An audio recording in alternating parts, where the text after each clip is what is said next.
اعوذ باللہ من الشیطان الرجیم بسم اللہ الرحمن الرحیم قل یا اہل الکتاب تعالوا الی کلمۃ سواء بیننا وبینکم الا نعبد الا اللہ ولا نشرک بہ شیئا ولا يتخذ بعضنا بعضا اربابا من دون اللہ فَإِن تَوَلَّوْا فَقُولُوا اشْهَدُوا بِأَنَّا مُسْلِمُونَ یا اہل الکتاب لِمَ تُحَاجُّونَ فِي إِبْرَاهِيمَ وَمَا أُنزِلَتِ التَّوْرَاةُ وَالْإِنْجِيلُ إِلَّا مِن بَعْدِهِ أَفَلَا تَعْقِلُونَ هَا أَنْتُمْ هَؤُلَاءِ حَاجَجْتُمْ فِيمَا لَكُمْ بِهِ عِلْمٌ فَلِمَ تُحَاجُّونَ فِيمَا لَيْسَ لَكُمْ بِهِ عِلْمٌ وَاللَّهُ يَعْلَمُ وَأَنْتُمْ لَا تَعْلَمُونَ مَا كَانَ إِبْرَاهِيمُ يَهُودِيًّا وَلَا نَصْرَانِيًّا وَلَكِنْ كَانَ حَنِيفًا مُسْلِمًا وَمَا كَانَ مِنَ الْمُشْرِكِينَ إِنَّ أَوْلَى النَّاسِ بِإِبْرَاهِيمَ لَلَّذِينَ اتَّبَعُوهُ وَهَذَا النَّبِيُّ وَالَّذِينَ آمَنُوا واللہ ولی المؤمنین ودت طائفة من اہل الکتاب لو یضلونکم وما یضلون الا انفسهم وما یشعرون یا اہل الکتاب لما تکفرون بآیات اللہ وانتم تشہدون یا اہل الکتاب لما تلبسون الحق بالباطل وتکتمون الحق وانتم تعلمون وقالت طائفة من أهل الكتاب آمنوا بالذي أنزل على الذين آمنوا وجه النهار واكفروا آخره لعلهم يرجعون ولا تؤمنوا إلا لمن تبع دينكم قل إن الهدى هدى الله أن يؤتى أحد مثل ما أوتيتم أو يحاجوكم عند ربكم قل إن الفضل بيد الله یؤتیہ من یشاء واللہ واسع علیم یختص برحمتہ من یشاء واللہ ذو الفضل العظیم ومن اہل الکتاب من ان تأمنہ بقنطار یودہ الیک ومنہم من ان تأمنہ بدینار لا یودہ الیک الا ما دمت علیہ قائما ذلك بأنهم قالوا ليس علينا في الأميين سبيل ويقولون على الله الكذب وهم يعلمون بلى من أوفى بعهده واتقى فإن الله يحب المتقين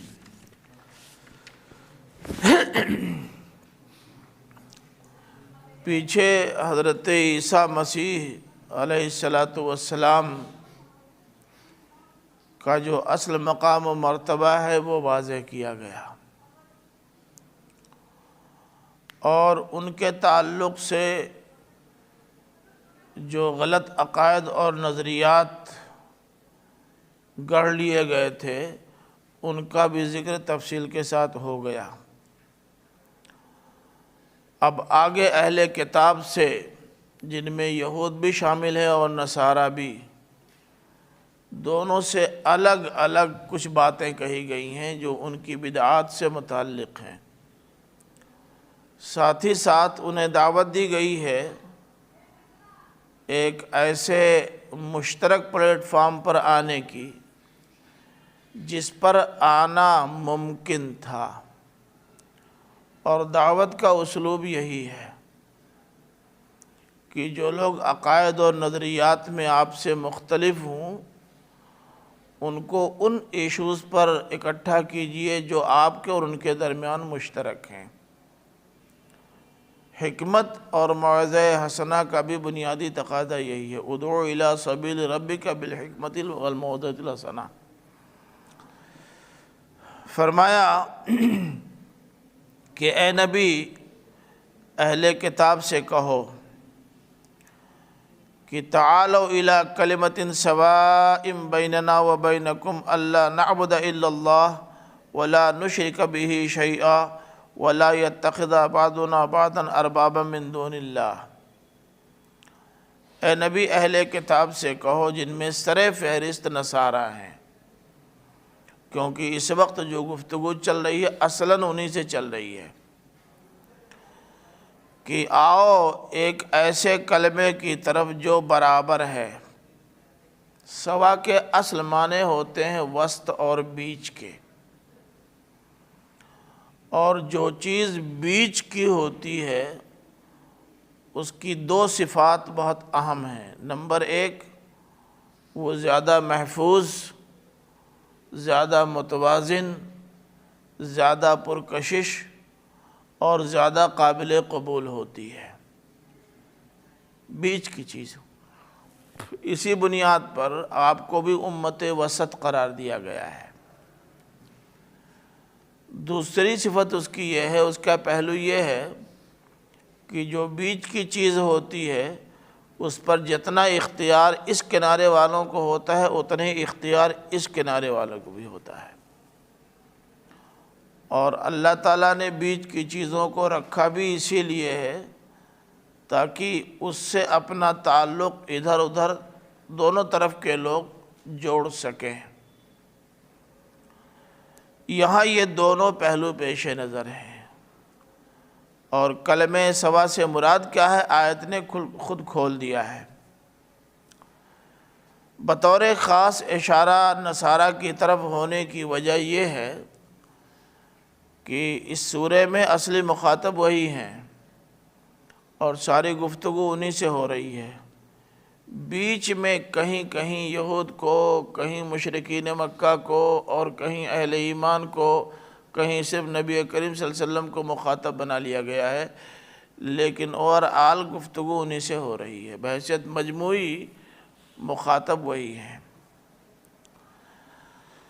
تو فرمایا کہ ایک ایسے کلمے کی طرف آؤ جو ہمارے اور تمہارے درمیان مشترک ہے، اور کلمہ یہ ہے کہ ہم اللہ کے علاوہ کسی کی عبادت نہیں کریں گے اور اس کے ساتھ کسی کو شریک نہیں کریں گے۔ یہود کی کتاب کے حوالے کی ضرورت نہیں، پیچھے ان کے حوالے بار بار آ چکے ہیں۔ البتہ نصارہ کی کتابوں کا حوالہ یہاں مفید ہوگا۔ مولانا امین حسن اصلاحی صاحب نے 4 حوالے نقل کیے ہیں، میں وہی آپ کو سنا دیتا ہوں۔ مولانا آزاد وغیرہ نے بھی، مولانا عبدالمجید دریابادی نے بھی ایسے موقعوں پر حوالوں کا اہتمام کیا ہے، لیکن یہ حوالے چونکہ مدعا کی وضاحت کے لیے کافی ہیں، اس لیے اتنا بہت ہے۔ آپ دیکھیں کہ انجیل میں توحید کی تعلیم کیا ہے۔ لوقا باب نمبر 4 آیت نمبر 8 میں ہے، یسوع نے جواب میں ان سے کہا، لکھا ہے کہ تو خداوند اپنے خدا کو سجدہ کر اور اسی کی بندگی کر۔ اب یہ الگ بات ہے کہ یہ خود حضرت عیسیٰ علیہ السلام کو بھی خداوند مانتے تھے، لیکن اس کے باوجود، ان کو خداوند ماننے کے باوجود یہ کہہ رہے ہیں کہ ان کا حکم یہ ہے کہ تو اپنے خدا کی کو سجدہ کر اور اسی کی بندگی کر۔ اس کا مطلب یہ ہے کہ اگر ان کے عقیدے تثلیث کو تسلیم بھی کر لیا جائے تب بھی عبادت اور بندگی کا حق صرف اللہ تعالیٰ کو حاصل ہے، ان کی اپنی کتاب کی روشنی میں۔ کلمہ سوا یہی ہے۔ مرقس میں آیت نمبر باب نمبر 12 آیات 29-30 میں ہے، یسوع نے جواب دیا کہ اول حکم یہ ہے کہ اے اسرائیل سن، خداوند ہمارا ایک ہی خداوند ہے، قل هو اللہ احد۔ یوحنا جو بہت مشہور ہے ان کی انجیل، اس میں باب نمبر 17 آیت نمبر 3 میں ہے، اور ہمیشہ کی زندگی یہ ہے کہ وہ تجھ خدائے واحد و برحق کو اور یسوع مسیح کو جسے تو نے بھیجا ہے جانے۔ اس میں توحید کے ساتھ ساتھ رسالت کی تعلیم بھی موجود ہے۔ متی باب نمبر 19 آیت نمبر 17 میں ہے، اس نے اس سے کہا کہ تو مجھ سے نیکی کی بات کیوں پوچھتا ہے، نیک تو ایک ہی ہے۔ مولانا اصلاحی صاحب کا خیال یہ ہے کہ یہ نیکی ترجمہ غلط ہوا ہے، پاکی ہونا چاہیے۔ پاکی کی جگہ پر انہوں نے نیکی ترجمہ کیا ہے، یعنی پاکی تیرا اختصاص ہے اور پاک تو ہے، یعنی اللہ تعالیٰ کو قدوس قرار دیا گیا ہے۔ اب مجھے یہ نہیں معلوم کہ آج کیسے اکابر علماء کو قدوس اور اقدس کہا جاتا ہے، یہ پتہ نہیں کہ کیسے اور کس بنیاد پر۔ نبی کریم صلی اللہ علیہ وسلم کے لیے بھی اقدس کا استعمال صحابہ کرام نے کبھی نہیں کیا، چہ جائے کہ ان کے بعد کے لوگوں کے لیے اس اہم ترین اور اللہ تعالیٰ کے ساتھ خاص صفت کو سب کے لیے عام کر دیا جائے۔ تو یہ ہے وہ کلمہ سوا جس کی طرف آنے کی دعوت دینے کا اللہ تعالیٰ نے نبی کریم صلی اللہ علیہ وسلم کو حکم دیا ہے۔ اس میں مثبت پہلو سے ایک بات کہہ دی گئی ہے، اس کے بعد پھر وَلَا نُشْرِكَ بِهِ شَيْئًا، اور ہم اس کے بعد اس کے ساتھ کسی کو شریک نہ کریں۔ ظاہر ہے کہ یہ قرآن کی بھی تعلیم ہے اور یہ انجیل کی بھی تعلیم ہے۔ اگر دونوں کی تعلیم یہ ہے تو یہ تو مشترک تعلیم ہوئی نا، اس پر اتفاق کرنے میں کیا مذائقہ ہے۔ مجھے اس موقع پر ڈاکٹر احتشام کی ایک تقریر یاد آ رہی جو انہوں نے یہاں بھی کی تھی۔ تقریر کے بعد ان سے سوال کیا گیا کہ جناب آپ سارے مسلمانوں میں اتحاد کی بات کرتے ہیں، لیکن کیا شیعوں اور سنیوں میں اتحاد ممکن ہے؟ انہوں نے کہا ہاں، کیوں نہیں ممکن ہے؟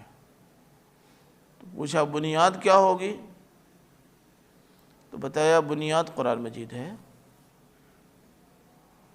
پھر ان سے سوال کیا کہ مگر آپ تو 40 پارہ قرآن مانتے ہیں، کہنے لگے جھوٹا الزام ہے ہمارے اوپر،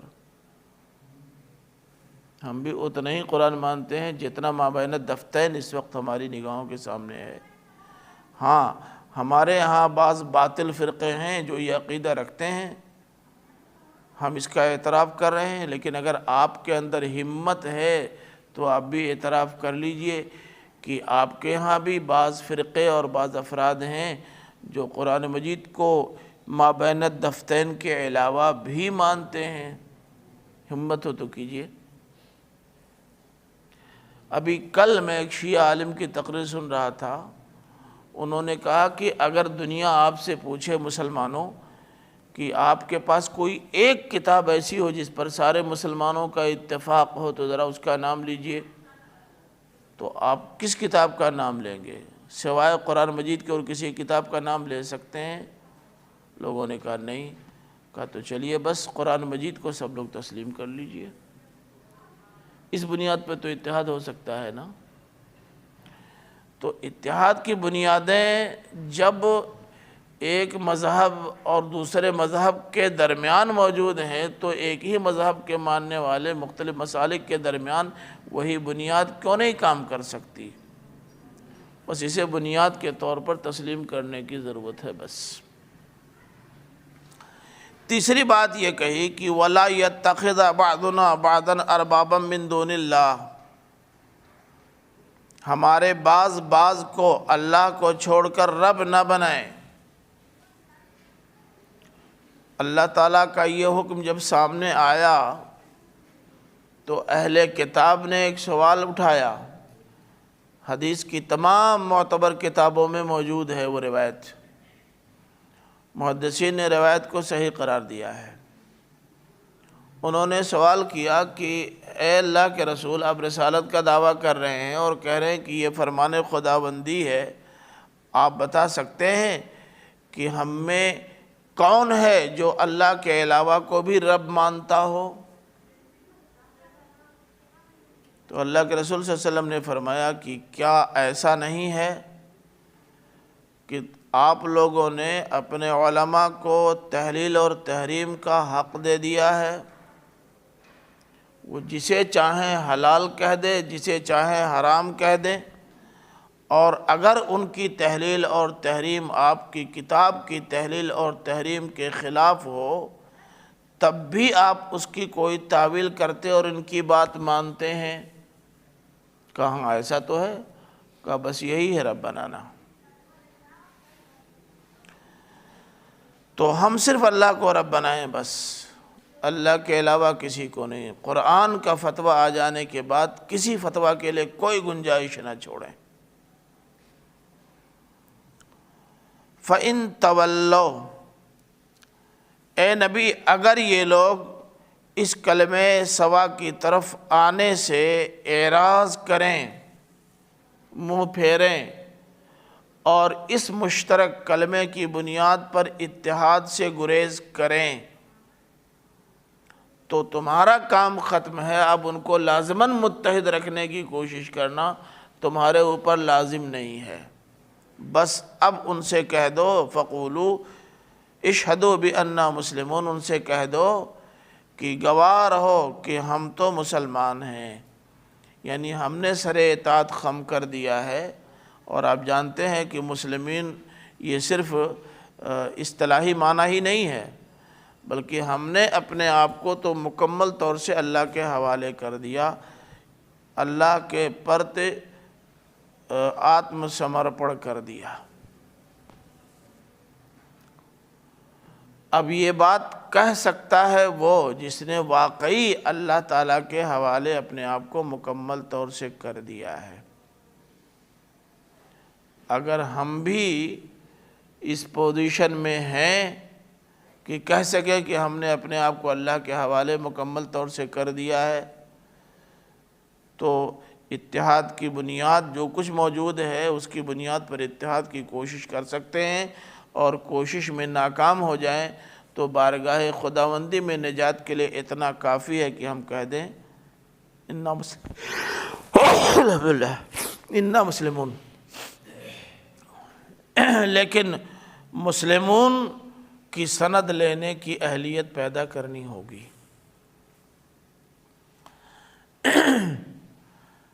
پھر فرمایا یا اہل الکتاب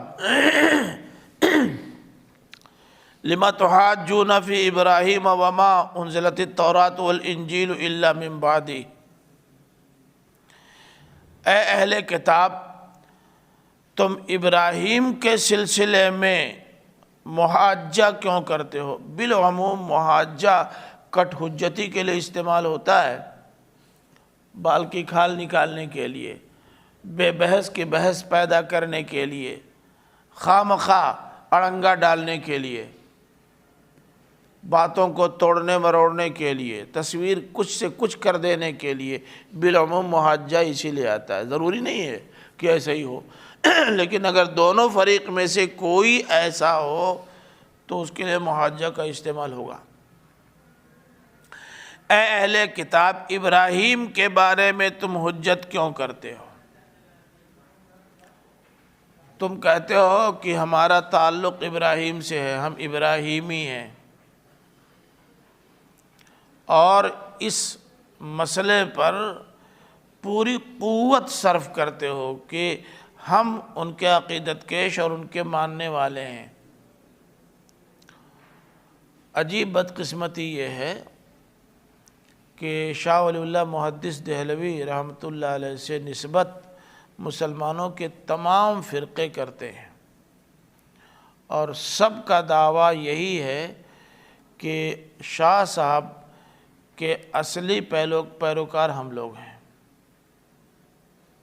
آپ بھی یہی دعویٰ کرتے ہیں، دارالعلوم دیوبند بھی یہی دعویٰ کرتا ہے، جامعہ اشرفیہ مبارک پور بھی یہی دعویٰ کرتا ہے، اور جامعہ سلفیہ بھی اسی کا دعوے دار ہے۔ مولانا ابوالکلام کے سلسلے میں بھی موقف یہی ہے سب کا۔ جمعیت العلماء کا صدر مانتے ہیں، جمعیت اہل حدیث کے لوگ ان کو اپنا امیر مانتے ہیں، سب کے امیر ہیں۔ ہو سکتا ہے کہ سب کے امیر ہوں، لیکن آپ یہ کیوں کہتے ہیں کہ یہ صرف ہمارے تھے اور کسی کے نہیں تھے؟ یہی ہے محاجہ۔ شاہ صاحب ہمارے بھی ہو سکتے ہیں، آپ کے بھی ہو سکتے ہیں، مولانا آزاد ہمارے بھی ہو سکتے ہیں، آپ کی بھی ہو سکتے ہیں، مگر یہ آپ کیوں کہہ رہے ہیں کہ وہ صرف ہمارے ہیں؟ گویا آپ کے مسلک کے پیروکار ہوئے۔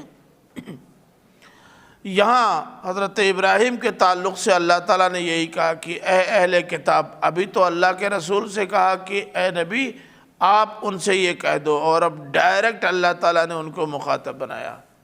اے اہل کتاب، تم ابراہیم کے بارے میں کیوں حجت کرتے ہو؟ حالانکہ تورات اور انجیل نازل نہیں کی گئی مگر ان کے بعد۔ تورات اور انجیل حضرت ابراہیم کے دنیا سے جانے کے بہت بعد نازل ہوئیں۔ پھر کیسے وہ تورات کے پیروکار ہو گئے اور کیسے انجیل کے پیروکار ہو گئے، کیسے وہ یہودی ہو گئے اور کیسے نصرانی ہو گئے؟ یہ تو اسی طرح کی بات ہے کہ آپ اپنے ابا سے پہلے پیدا ہو گئے۔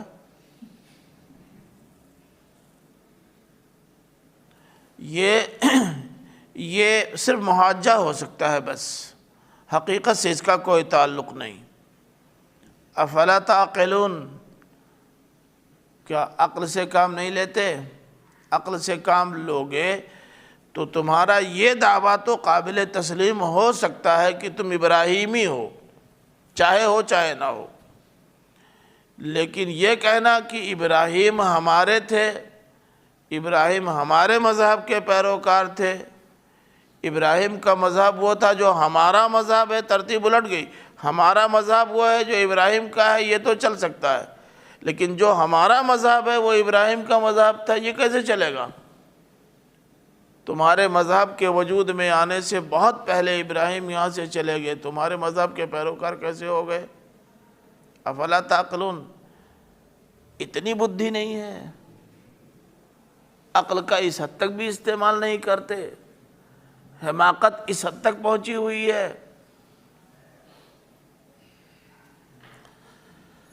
پھر اللہ تعالیٰ نے فرمایا ہا انتم ہؤلاء حاججتم فیما لکم بہ علم، یہ تم ہو جنہوں نے حجتیں کیں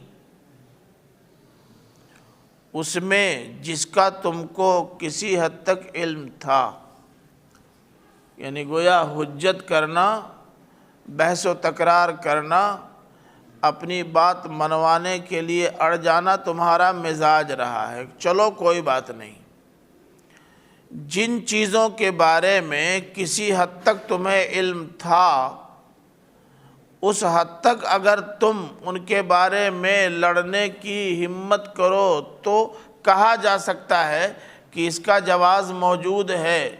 مثلا یہی کہ تم اس پر حجت کرتے ہو کہ تم سنت ابراہیمی پر عمل پیرا ہو کہ نہیں، الگ بحث ہے، لیکن حضرت ابراہیم کی نسل سے ہو، حضرت ابراہیم کے بعد آنے والے پیغمبروں کو پیغمبر مانتے ہو زبان ہی سے صحیح، اگر اس سلسلے میں تم نے حجت کی تو تمہاری اس حجت کی کوئی گنجائش مانی جا سکتی ہے۔ لیکن فلما تحاجون فیما لیس لکم بہ علم، لیکن تم اس باب میں حجت کیوں کرتے ہو جس کا سرے سے تمہیں کوئی علم ہی نہیں ہے؟ تمہاری کسی کتاب کے کسی صفحے میں کسی آیت میں یہ موجود کہ ان ابراہیم کان یہودیا اور نصرانیا ہے کہیں کیا؟ تو یہ تو بے بنیاد، بے سند، اور آپ جانتے ہیں کہ علم سند اور دلیل کے لیے بھی استعمال ہوتا ہے۔ بے دلیل اور بے سند کی باتیں کر رہے ہو، ہوائی فائرنگ کر رہے ہو، اس کے لیے گنجائش کہاں سے پیدا ہو گئی؟ مزاج تمہارا محاجہ ہے، لیکن اگر محاجہ ان چیزوں میں کرو جن میں محاجہ کی گنجائش بنتی ہو تب تو سمجھ میں آتا ہے کہ تمہارا یہ محاجہ کچھ چلے گا، لیکن ان چیزوں کے بارے میں محاجہ کرو جن کے بارے میں تم ہیرو نہیں، بالکل زیرو ہو، ان کے بارے میں تو تمہارا محاجہ کئی قدم آگے بڑھے گا جس کے پیچھے نہ کوئی علم ہو نہ کوئی دلیل ہو۔ اب ایک تمہارا دعویٰ ہے اور ایک اللہ کا دعویٰ ہے۔ تم کہتے ہو ان ابراہیم کان یہودین و نصرانین، زبانی ہے، کہیں کوئی ثبوت نہیں دے سکتے۔ ایک طرف تمہارا بیان ہے، دوسری طرف اللہ کا یہ بیان ہے کہ ابراہیم تو تورات و انجیل کے نازل ہونے سے پہلے ہی دنیا سے جا چکے ہیں، وہ کیسے یہودی یا نصرانی ہو جائیں گے؟ یہ اللہ کا بیان ہے۔ کس کا بیان مانا جائے؟ تم زیادہ جانتے ہو یا اللہ زیادہ جانتا ہے؟ اللہ تعالیٰ نے فرمایا واللہ یعلم وانتم لا تعلمون، اللہ جانتا ہے، تم نہیں جانتے۔ جب دو بیانوں میں ٹکراؤ ہو جائے تو بیان اس کا مانا جائے گا جو صاحب علم ہوگا، بیان اس کا نہیں مانا جائے گا جو بے علم ہوگا۔ بہت قابل صحیح، مگر اللہ کے مقابلے میں تمہارا علم صفر ہے۔ تو جب اللہ کے اور تمہارے بیان میں تصادم ہوگا تو تمہارے بیان کی کوئی حیثیت نہیں رہ جائے گی۔ اتنے واضح الفاظ میں اللہ تعالیٰ یہاں ان کے مذہب کو اور ان کے مسلک کو اور ان کے عقیدے کو رد کر رہا ہے اتنے واضح الفاظ میں کہ اب اس کے بعد ان کے پاس سوائے فرار کے اور کوئی راستہ بچتا نہیں ہے۔ پھر اللہ تعالیٰ نے اسے مزید کھول دیا، ما کان ابراہیم یہودی ولا نصرانیہ،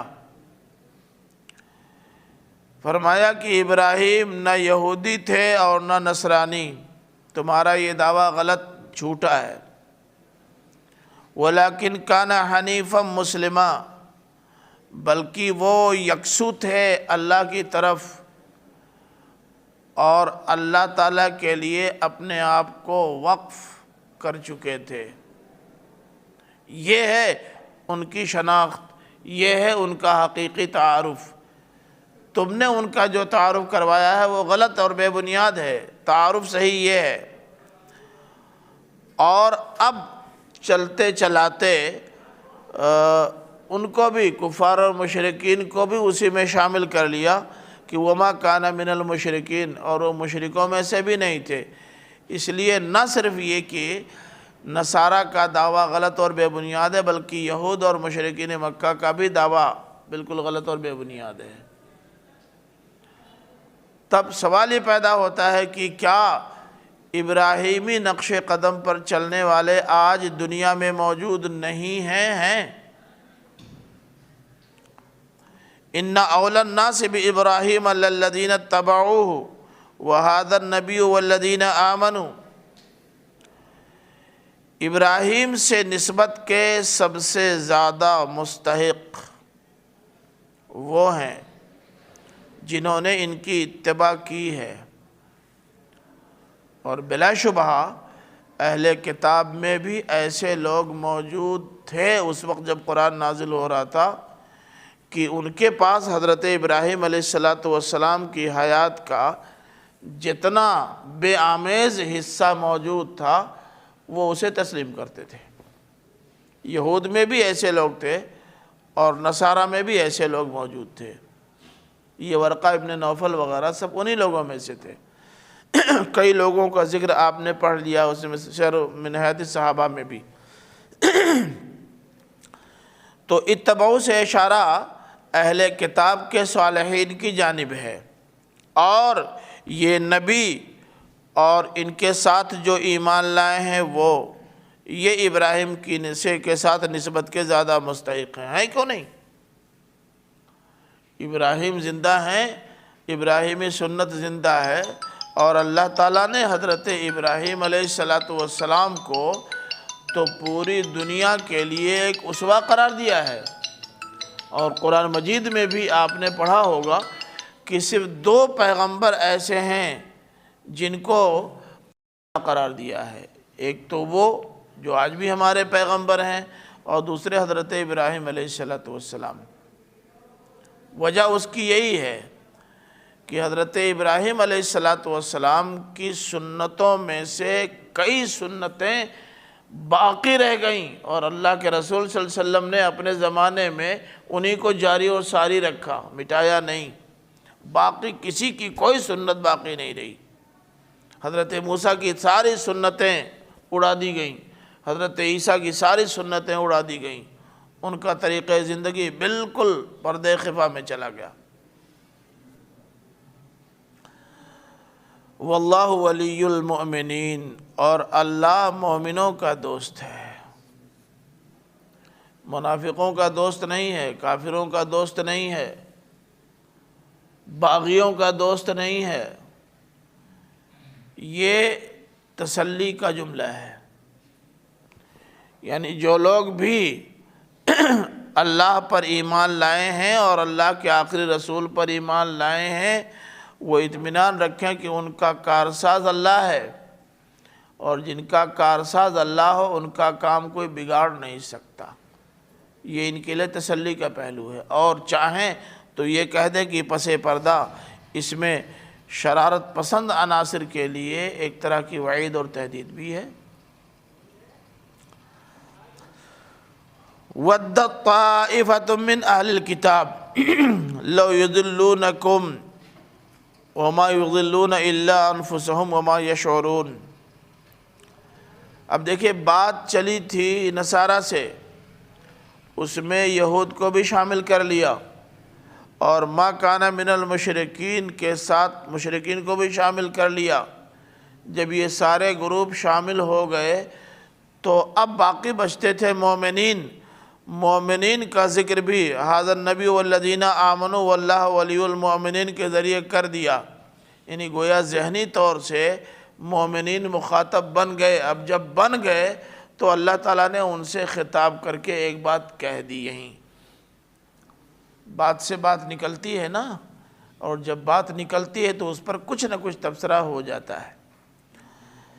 یہ خطاب آیت نمبر 69 والا خطاب اہل ایمان سے ہے۔ فرمایا کہ اہل کتاب کا ایک گروہ چاہتا ہے لو یضلونکم، کہ کاش وہ اپنی سازشوں اور تدبیروں سے تمہیں گمراہ کر چھوڑے۔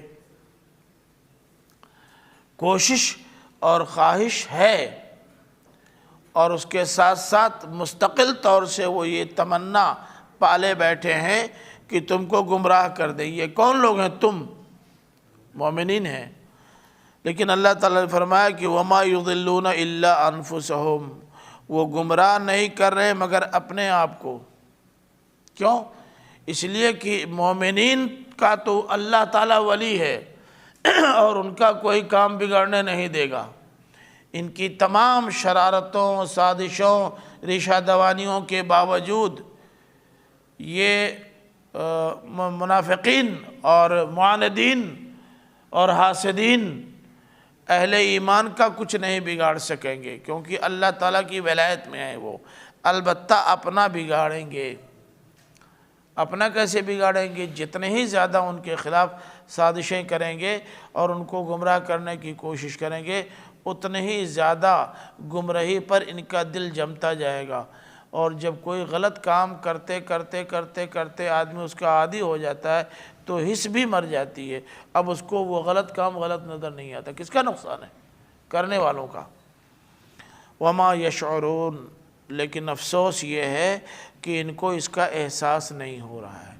شعور پر گفتگو میں سورہ بقرہ میں بھی کئی بار کر چکا ہوں کہ آدمی کا وہ احساس جو اس کی فکر بن جائے، اس کے دل سے نکلے اور اس کی عادت بن جائے، اسی کو شعور سے تعبیر کرتے ہیں۔ یعنی گویا ان کا مزاج اور ان کا دماغ اور ان کی سوچ ہی گڑبڑ ہو گئی ہے۔ اب یہ کارخانہ ہی بیکار ہو گیا ہے۔ اب یہاں سے کوئی اچھی چیز نکل نہیں سکتی، تو یہ کسی اچھی بات کا شعور پیدا بھی نہیں کر سکتے، احساس بھی نہیں کر سکتے۔ اسی کو اقبال نے اپنے لفظوں میں کہا ہے، وائے ناکامی متاع کارواں جاتا رہا، کارواں کے دل سے احساس زیاں جاتا رہا۔ یہی ہے شعور۔ یا اہل الکتاب لم تکفرون بآیات اللہ وانتم تشہدون۔ اب بات پھر آ گئی نصارہ سے اے اہل کتاب یعنی اے نصارا، تم اللہ کی آیات کا انکار کیوں کرتے ہو؟ قرآن مجید کی صورت میں جو آیات الہی آ رہی ہیں ان کا انکار کیوں کرتے ہو؟ کس بنیاد پہ کرتے ہو؟ وَأَنْتُمْ تَشْهَدُونَ، درا حالے کہ تم خود شہادت دے رہے ہو۔ شہادت سے اشارہ کس جانب ہے؟ آگے خود اسی سورے میں دیکھیے آیت نمبر 89،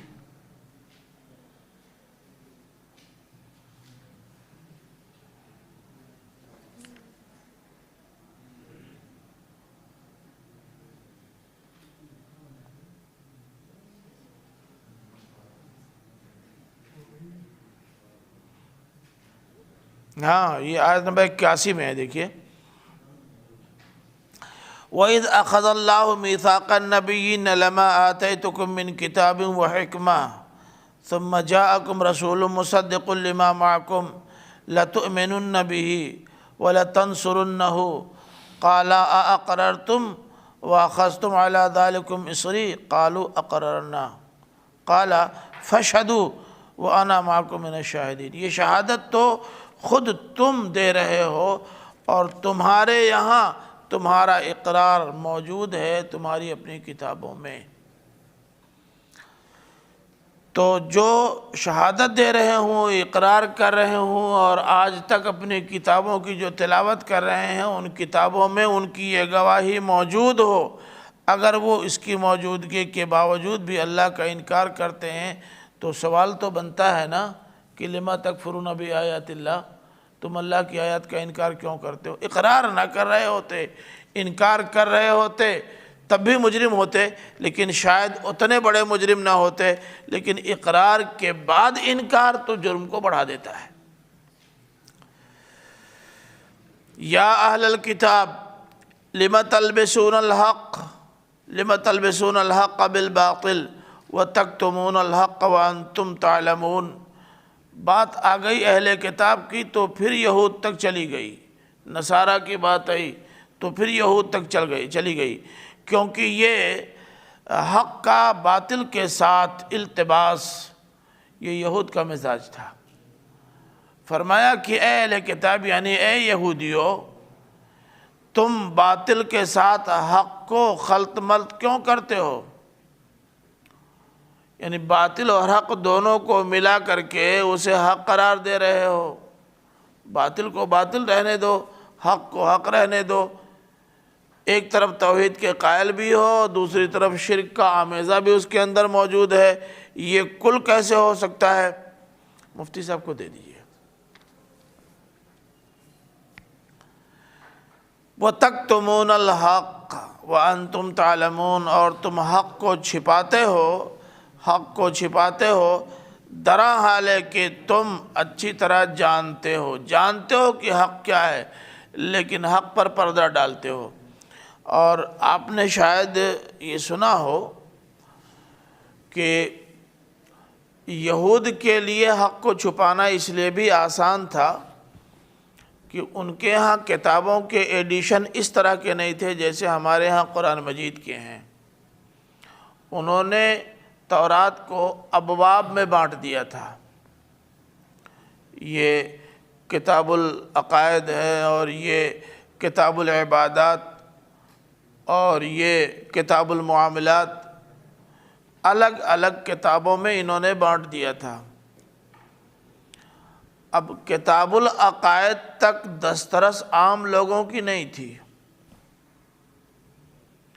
کتاب العبادات تک دسترس عام لوگوں کی نہیں تھی، اور کتاب المعاملات میں انہوں نے اپنی مرضی کے مطابق سنشودھن کر رکھا تھا، وہی سب کے سامنے جاتا تھا، ایسا کرنا، جس میں سے ایک یہ بھی تھا آگے جس کا ذکر آ رہا ہے کہ غیر بنی اسرائیل کے مال کو ہڑپ کر جاؤ تو تم کو پورا اختیار حاصل ہے، تمہارا اس پر کوئی مواخذہ نہیں ہوگا۔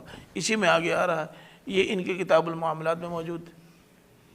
اسی لیے جب ساری کتابیں اکٹھا ہوئیں اور عہد نامہ قدیم اور عہد نامہ جدید کے نام سے جب الگ الگ دونوں ایڈیشن سامنے آئے تو ساری دنیا کو یہ معلوم ہو گیا کہ ان کی اپنی کتابوں میں بھی توحید اور رسالت کے ایسے مضبوط دلائل موجود تھے کہ اگر واقعی یہ عوام تک پہنچتے تو عوام کو یہ گمراہ کرنے میں کامیاب نہ ہوتے۔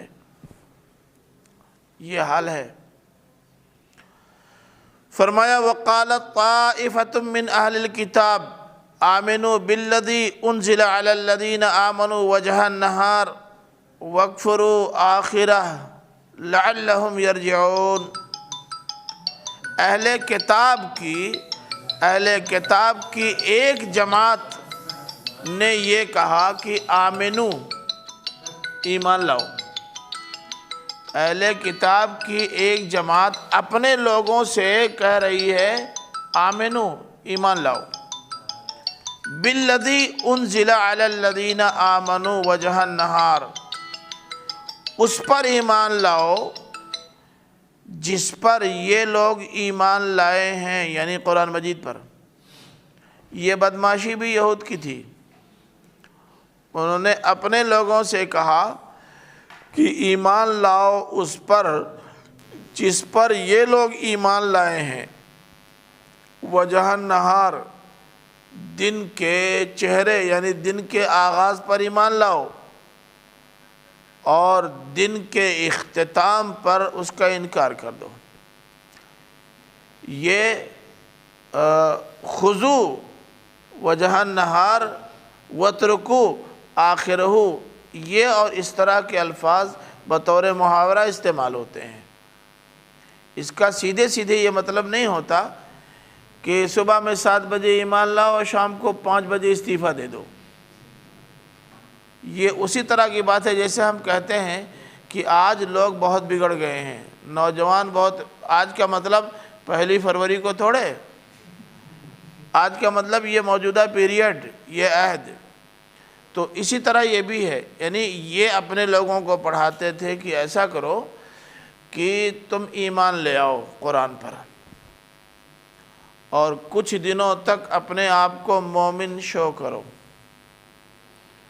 اور اس کے بعد ابھی تو رسالت و نبوت یا اس مشن کا آغاز ہے نا، اور اس مشن کے اختتام سے پہلے تم انکار کر دو، 2 سال 4 سال 6 سال جو بھی لگیں، تمہارے اس انکار کا فائدہ یہ ہوگا کہ لعلہم یرجعون، تاکہ یہ لوگ لوٹیں۔ یہ اسی طرح کا لوٹیں یرجعون آیا ہے جیسے حضرت ابراہیم کے تعلق سے ہے کہ حضرت ابراہیم نے بتوں کو توڑا تھا، لعلہم یرجعون، تاکہ لوگ تھوڑا سا رجوع کریں، اپنے اوپر غور کریں کہ اتنے آخر بڑے بڑے لوگوں نے اتنا غلط اور خراب عقیدہ قائم کر رکھا تھا، اور جن کو شکتیمان مانتے تھے وہ بیچارے اپنے کو بھی نہیں بچا سکتے۔ ایسے ہی یہاں بھی ہے، تاکہ لوگ رجوع کریں کہ ارے اتنے بڑے مولانا، اتنے بڑے مولانا، اتنے بڑے مولانا اس کے ممبر ہو گئے تھے، اور 2 4 6 سال کے بعد استعفیٰ دے کے سب کنارے ہو گئے۔ اس کا مطلب یہ ہے کہ یہ صحیح نہیں ہے، گڑبڑ ہے۔ یہ اتنا کامیاب حربہ ہے، اتنا کامیاب حربہ ہے، کسی بھی مشن کو ناکام کرنے کا۔ یہ الگ بحث ہے کہ مشن ناکام ہوتا ہے یا نہیں، لیکن مشن کو ناکام کرنے کا یہ شڑینتر، یہ سازش بہت قدیم ہے اور بہت مضبوط ہے۔ پہلے بات مانو اور اپنی اطاعت، کامل اطاعت کا اظہار کرو، پھر کچھ چیزوں کو ایشو بنا کر اس سے الگ ہو جاؤ، اور دنیا یہ کہے گی کہ مولانا افتخار صاحب، مولانا سہران صاحب جیسی ذہانتوں نے اسے چھوڑ دیا، تو اب پھر ظاہر ہے کہ ہمارے لیے کیا گنجائش بچتی ہے۔ یہود نے یہ حربہ استعمال کیا، اور سنیے، یہود کے اسی حربے کے تحت منافقین کی پوری ایک کھیپ تیار ہوئی۔ بڑی جماعت میں منافقین اسلام میں داخل ہوئے۔ شروع میں انہوں نے اپنے آپ کو بڑا زبردست اللہ کا اور رسول کا مطیع فرمان قرار دیا، اور پھر دھیرے دھیرے اس میں کیڑے نکالنے لگے، یہاں تک کہ حرم نبوی تک میں سیندھ لگا دی، اور حضرت عائشہ صدیقہ رضی اللہ تعالیٰ عنہ تک کو نہیں چھوڑا۔ یہ ہیں یہ بدمعاش لوگ۔ فرمایا کہ اس طرح یہ حرکتیں اس لیے کر رہے ہیں کہ جو ان کے عوام ہیں، جو پبلک ہے، جو بہت زیادہ ذی فہم یا صاحب عہدہ یا بہت زیادہ ذی علم نہیں ہیں، وہ ان لوگوں کے رویے سے خود بخود دور ہو جائیں اور اب کسی اسلامی تعلیم کو سنجیدگی کے ساتھ نہ لیں، لعلہم یرجعون۔ وَلَا تُؤْمِنُوا إِلَّا لِمَنْ تَبِعَ دِينَكُمْ۔ مسلمانوں سنو، تم ایمان مت لانا، بات مت ماننا۔ ایک ہے آمنا بھی اور ایک ہے آمنا لہو، دونوں کے معنی میں فرق ہے۔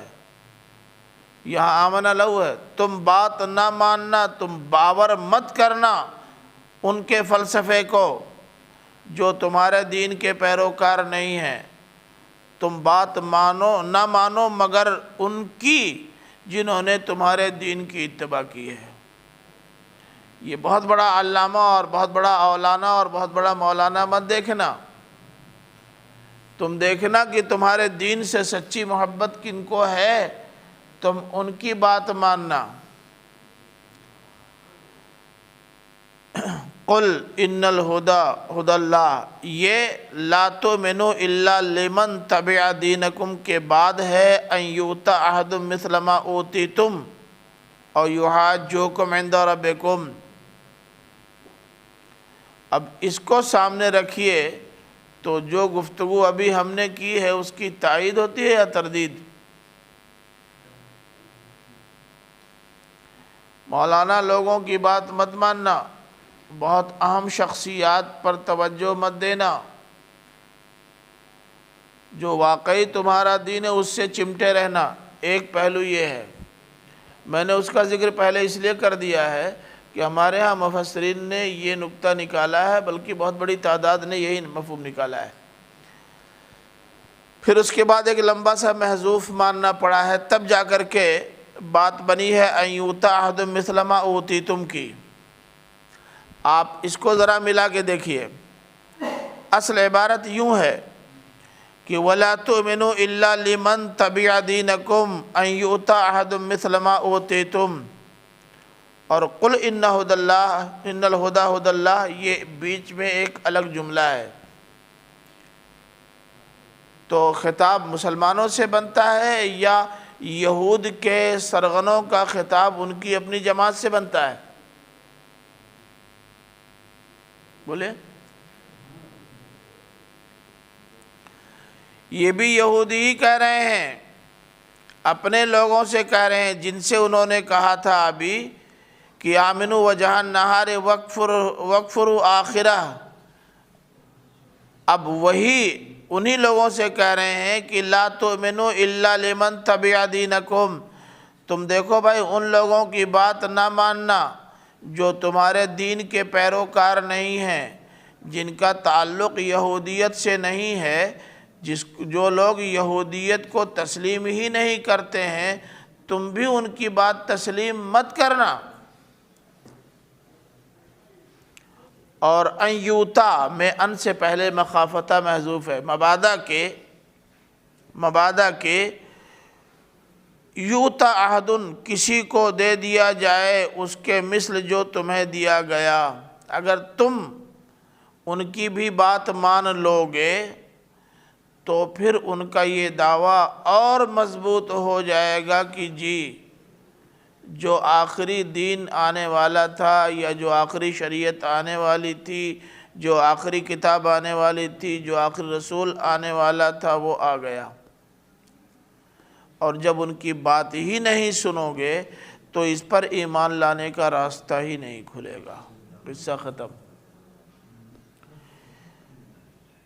اور جب یہ موقع مل جائے گا ان کو تمہاری طرف سے کہ تم ان کی بات مان لو گے اور ان پر ایمان لے آؤ گے، ان کا ساتھ دینے لگو گے، تو پھر جو اختصاص تمہارا تھا اب وہ باقی نہیں رہ جائے گا، جو نبوت اور رسالت ابھی تک تمہارے درمیان تھی اب وہ کسی اور کو مل جائے گی۔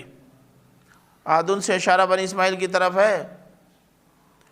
او یحاجوکم عند ربکم، یا کم سے کم قیامت کے روز تمہارے رب کے سامنے وہ تمہارے خلاف حجت قائم کر سکیں گے کہ دیکھو بھائی، اللہ تعالیٰ سے کہیں گے کہ اللہ دیکھیے کہ ان کی جماعت کے بھی بہت سارے لوگوں نے اس حق کو تسلیم کر لیا تھا، اب جن لوگوں نے تسلیم نہیں کیا ہے اس کا مطلب یہ ہے کہ جانتے بوجھتے انہوں نے نہیں مانا ہے، ورنہ اتنے بڑے بڑے لوگ اہل کتاب کے ایمان کیسے لے آتے؟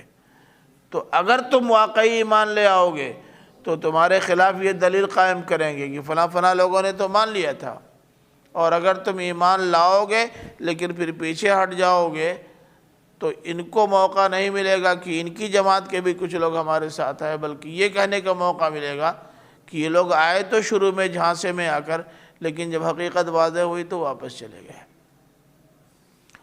تو دو باتیں ہیں، بھئی سر امیر تو آ جاؤ نا، سر اعظم گڑھ نہیں پہنچنا چاہتے۔ قل ان الفضل بید اللہ، اے نبی کہہ دو کہ تمہارے بندر بانٹ سے کوئی پریشانی ہم کو نہیں ہے،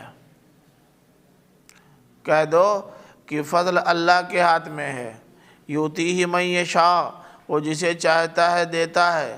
اب اگر اللہ تعالیٰ نے طے کر لیا ہے کہ فضل شریعت سے بنی اسماعیل کو نوازے گا تو تمہارے ان آسمان پر یا سورج پر تھوکنے سے کوئی پریشانی نہیں ہوگی، یہ تھوک تمہارے منہ پر آئے گی۔ واللہ واسع علیم، اللہ تعالیٰ کے اندر بڑی وسعت ہے، وہ خاندانی عصبیت کی بنیاد پر فیصلے نہیں لیتا، وہ تو اس قدر وسیع ہے کہ وہ ان پر بھی غور کر سکتا ہے، ان پر بھی غور کر سکتا ہے، ان پر بھی غور کر سکتا ہے، اور جو حق ادا کرنے والا ہوگا اس کو وہ چیر تھما دے گا۔ علیم ہے، اسے پتہ ہے کہ کب کس زمانے میں کن کو یہ امانت دی جانی چاہیے، اور اپنے اس علم کی بنیاد پر وہ لوگوں کو امانتیں دیتا ہے۔ تم کو دیا، لمبا تجربہ کیا، موقع فراہم کیا، نبیوں پہ نبی بھیجے، تم نے اپنے آپ کو نااہل ثابت کیا، اب دوسرے کو دے دیا ہے، دیکھیں وہ اپنے آپ کو اہل ثابت کرتے ہیں یا نہیں۔ یختص برحمتہ من یشاء واللہ ذو الفضل العظیم، وہ اپنی رحمت کے ساتھ جسے چاہتا ہے خاص کرتا ہے، اپنی رحمت جس کو دینا چاہے گا دے گا۔ تم کوئی ٹھیکیدار تو نہیں ہو کہ تمہاری مرضی کے مطابق ہی اس کی رحمت تقسیم ہوگی، اگر تم کسی کو نہیں چاہتے تو اللہ تعالیٰ اسے اپنی رحمت نہیں دے گا۔ تمہاری خواہشیں اپنی جگہ پر، لیکن اللہ تعالیٰ کا فیصلہ اپنی جگہ پر۔ واللہ ذو الفضل العظیم، اور اللہ بڑا فضل فرمانے والا ہے، اس کے ہاں فضل کی کمی نہیں۔ اگر اللہ تعالیٰ نے ان کو نبی اور رسول بنا دیا ہے اور تم چاہو اس زمرے میں اپنا نام شامل کرانا اور صفِ اول کے لوگوں میں گنوانا، تو تم بھی ایمان لا کر اسی صف میں شامل ہو جاؤ۔ اللہ تعالیٰ جس فضل سے ان کو نواز رہا ہے اس فضل سے تم کو نواز دے گا، اس کے پاس کوئی کمی تو ہے نہیں۔ وَمِنْ أَهْلِ الْكِتَابِ مَنْ إِنْ تَأْمَنْهُ بِقِنْطَارٍ يُؤَدِّهِ إِلَيْكَ، اب اللہ تعالیٰ نے ان اہل کتاب کے اس گروہ کی تعریف کی ہے جس کا ذکر پیچھے ہوا ہے، جو ایمان لانے والے رہے ہیں۔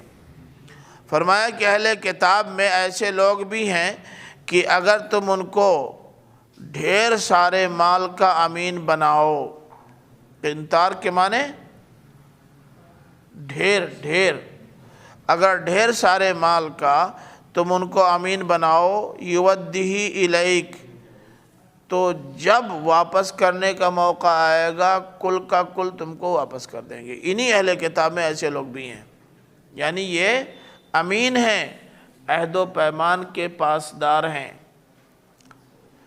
وَمِنْهُمْ مَنْ إِنْ تَأْمَنُهُ بِدِينَارٍ لَا يُؤَدِّهِ إِلَيْكَ إِلَّا مَا دُمْتَ عَلَيْهِ قَائِمًا، اور ان میں ایسے بھی ہیں کہ اگر تم ایک دینار کا، جو ہم اپنی زبان میں ایک پیسہ بولتے ہیں، ایک پیسے کا بھی امین بنا دو تو وہ واپس کرنے والے نہیں ہیں جب تک ان پر سوار نہ ہو جاؤ، ہر دم ان کے سر پہ کھڑے نہ رہو۔ ایک چھوٹا سا واقعہ یاد آ گیا، اس لیے بتا دے رہا ہوں تاکہ اگر آپ کی زندگی میں یہ مرحلہ آئے تو برا مت مانیے گا۔ سہران کہہ رہے ہیں ایک تو ٹائم ایسے ہی ہو گیا، پھر اور ٹائم دے رہے ہیں۔ سنو، افتخار گئے تھے جوتا چپل لینے، ان کو جوتا چپل ڈھیر سارا ادھار مل گیا۔ سہران نے دیکھا تو کہا کہ بھائی ہمیں بھی کچھ آپ دے دیجئے ادھار۔ 1 مہینے کا وعدہ ان کا ہے، ہم 15 دن میں لا کے دے دیں گے، لیکن عبداللہ نے کہا ہم نہیں دیں گے۔ کیوں؟ ارے بھائی عبداللہ کے پاس دکان نہیں ہے کیا؟ جوتا چپل نہیں ہے، کسی چیز کی ہے نا۔ انہوں نے کہا اچھا، انہوں نے کہا کہ ہم نہیں دیں گے۔ کیوں؟ کہا اس لیے کہ یہ جب لے گئے ہیں انہوں نے لا کے دے دیا ہے، اور آپ 12 سال پہلے لے گئے تھے۔ اچھا ان کی طرف گھما دیجیے گا، ابھی تک نہیں دیا ہے۔ تو یہ ہوتا ہے۔ اب سوار ہو جائیے آپ، ہر دم مانگیے، ہر دم مانگیے، ہر دم کہیے تو غصے سے لے جاؤ، یوں کہہ دیں گے، ورنہ دینے والے نہیں ہیں۔ ذَلِكَ بِأَنَّهُمْ قَالُوا لَيْسَ عَلَيْنَا فِي الْأُمِّيِّينَ سَبِيلٌ، یہ اس وجہ سے ہے کہ ان کا عقیدہ، دیکھیں قالو یہ عقیدہ رکھنے کے معنی میں، خالی زبان سے کہنے کے نہیں، ان کا عقیدہ یہ تھا کہ لیس علینا فی الامین سبیل، امیوں کے سلسلے میں ہم پر کوئی سبیل نہیں۔ سبیل کے مطلب مواخذہ، امیوں کا جتنا چاہو مار کے رکھ لو، ہم سے کوئی مواخذہ نہیں ہوگا۔ یہ آج تک یہود کا مزاج ہے، اور ہنود کا بھی یہی مزاج ہے کہ بھگوان ہم کو کوئی سزا نہیں دیں گے اگر میاں لوگوں کا مار لو تو۔ وَيَقُولُونَ عَلَى اللَّهِ الْكَذِبَ، اور یہ اللہ پر جھوٹ باندھتے ہیں کہ اللہ تعالیٰ نے ہمیں یہ پاور دیا ہے کہ ہم جن کا جو چاہیں استعمال کریں، کوئی ٹوکنے والا نہیں، کوئی ٹوک نہیں سکتا۔ کیوں؟ اس لیے کہ ابناء اللہ و احباؤہ ہم ہیں۔ وَهُمْ يَعْلَمُونَ، خوب جانتے ہیں کہ یہ جھوٹ انہوں نے گھڑا ہے، اس کا حقیقت سے کوئی تعلق نہیں، مگر بار بار اسی کو دہراتے ہیں۔ بلا، سنو، یہ بلا توجہ دلانے کے لیے ہوتا ہے۔ بلا سنو، من اوفا بعہدہ، یا چاہے تو یہ کہتے ہیں ہاں ہاں بالکل بالکل، آپ کو یہ اختصاص ملا ہوا ہے، اللہ تعالیٰ کی طرف سے لکھ کے بھی دے دیا گیا ہے، بالکل۔ من اوفا بعہدہ واتقا، جس نے اپنے عہد کو پورا کیا اور اللہ کا ڈر دل میں بسا کے رکھا، تو وہی متقی ہیں فی الواقع۔ اولئک هم المتقون حقا فإن اللہ یحب وإن اللہ یحب المتقین۔ فا وہاں لگا دیں گے تو یہاں واو آ جائے گا، اور یہ کہ اللہ تعالیٰ متقیوں سے محبت کرنے والا ہے، جو اللہ کے ڈر سے زندگی گزارنے والے ہیں۔ اللہ تعالیٰ اگر پیار کرے گا، محبت کرے گا تو ان سے کرے گا۔ ناشکروں اور نافرمانوں اور عہد شکنوں سے صرف اس بنیاد پر کہ انبیاء کے خاندان سے تعلق رکھتے ہیں اللہ تعالیٰ محبت نہیں کر سکتا، وہ کسی نسلی عصبیت میں گرفتار نہیں ہے۔ چلو بھائی بس ہی کرو۔